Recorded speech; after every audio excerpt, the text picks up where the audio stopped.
Caramel sauce is good any time of year, but I find that I really crave it during the fall when it starts getting chilly out. This is great for desserts, on top of your apples, cheesecake, ice cream, and your coffees, whatever your heart's desire. Let's get started. We're going to start off by adding in 1.5 cups of white sugar to a large saucepan or large enough pan for your sauce. And then we're going to heat this on a medium to medium low heat. I recommend medium low. Very important, you're going to babysit this. You're going to keep stirring it. It's going to start sticking to the bottom of the pan and crystallizing. Don't leave it or else you're going to burn it. Before you know it, all of the sugar is going to start to melt and dissolve, and you're just going to keep stirring, breaking up those pieces, and you're going to end up with a beautiful, delicious, silky syrup like this. Remove it from the heat. You're then going to add 5 tablespoons of room temperature butter. This is very important.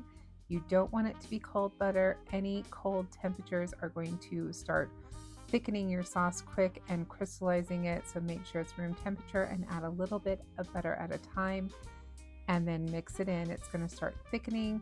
That's a good thing. Keep stirring it. Have patience. And then we're going to add a little bit of heavy whipping cream at a time, 1 cup total. This also needs to be room temperature or warmer. I recommend warmer.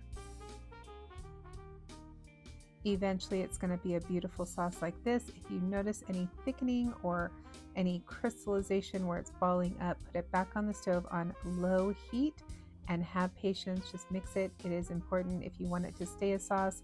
Don't get it above 220 degrees Fahrenheit. If you want to use it for candy or spooning, you can do 230 to 240 degrees Fahrenheit. It'll be really thick. I'm then going to go ahead and add a little bit of vanilla. This is about a teaspoon and half a teaspoon of salt. And mix that in. I also like to add a little bit of spiced rum to my mixture. It's up to you. I find it adds a little bit of like a layer of flavor that I like. Once you pour it out, it's going to seem like it's very thin at first. Don't worry about that. It's going to thicken as it sets and cools. Once it cools in the fridge, it will become a beautiful, spreadable, silky, delicious sauce. And now, just sit back and enjoy. Until next time, happy cooking. Bye.